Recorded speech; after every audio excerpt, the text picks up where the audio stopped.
NOLA Public Schools Superintendent Dr. Avis Williams just reached her 100-day milestone on December 2nd and, as promised, is keeping the communication lines to the community open. For the next few days, she's going to share what she's been able to accomplish so far and what she's learned and future steps to continue to build a stronger future for our local schools. Dr. Williams joins us now with more. Thank you so much for being with us. Thank you so much for having me. And a lot of people come in and they say, oh, I'm going to keep the communication open, but then they kind of disappear, and you have not done that. I have not disappeared. Yeah, let's talk about your ABC tour, Dr. Avis Beignets and Conversation, and you made stops all across the community. Absolutely. What did you learn, and have you actually been able to implement any of that? Yeah, so we did learn a lot and had some themes that rose to the top. And one thing that came over and over again came up was mental health. And I've talked a great deal about the need to make sure that we prioritize mental health. But in addition to that, there were 4 themes that really stuck out for us. And the first being equity.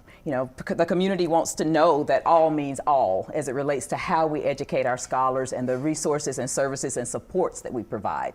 Next was literacy, making sure that our teachers have the support that they need as they implement the science of reading, but also supporting our scholars with reading throughout the community. One ABC tour meeting, someone suggested that we have like a space for tutoring for reading after school. So that's something that we're certainly looking forward to exploring. And then the other piece was looking at school quality. You know, what does it look like to make sure that we have quality schools in every community? And then finally, enrollment. And I've talked a great deal about our enrollment system and what it looks like to make sure that it's user-friendly and as effective as possible.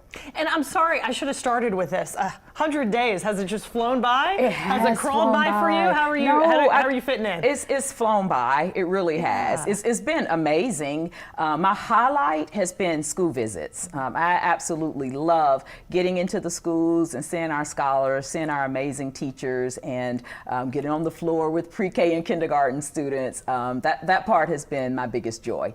And you just mentioned some of the things you learned from your ABC tour, and it was kind of right on track with some of your goals. When you got the job, you mentioned things that you wanted to accomplish in the first 100 days. Let me go to my notes and go over some of them. Community input, which you did. Solution circles. You mentioned mental health awareness, equity-based evaluation of schools, developing a plan for tax renewal for school facilities. A lot going on. What have you accomplished so far? Yeah, so the school visits are happening. I've gotten to about 80% of the schools and looking forward to getting to the rest of them after the holiday break. And the solution circles. So we're starting off with examining enrollment. And we've already had a solution circle that met, and I'll be sharing the recommendations and next steps after the holidays. And then we're also doing a solution circle around school quality, just making sure that we're paying close attention to what the community needs as it relates to quality schools. And solution circles, are you finding the solutions? Well, we're identifying the problems so that we can. That's the first step? Yeah, and you know, just owning the fact that there are spaces where we need to do a better job. And some of it is around clarity and communication, and some of it is about the processes that we have in place. What are your immediate goals for the near future? Yeah, so immediately we're looking at a 5-year portfolio plan, and just really digging deep to determine what is the next iteration of NOLA Public Schools. You know, where are we going from here? And that will be defined in our strategic plan, and we are reimagining the strategic plan that was produced last year. We have a transition team that's been working on that, and I'm really excited to share that information and to really dig deeper into what the transition team's work has been over the last few months. And we're almost out of time, but I did want to mention Encore Academy's charter will not be renewed.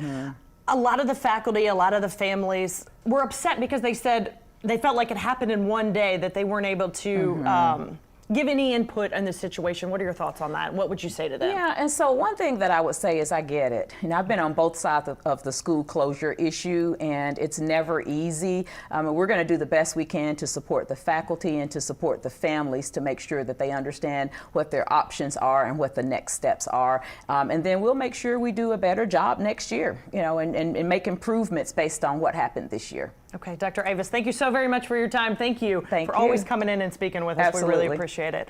And Dr. Williams wants to hear from you about our 100-day plan for the school system. We have posted a link on our website where you can submit your comments, wwltv.com. Peyton?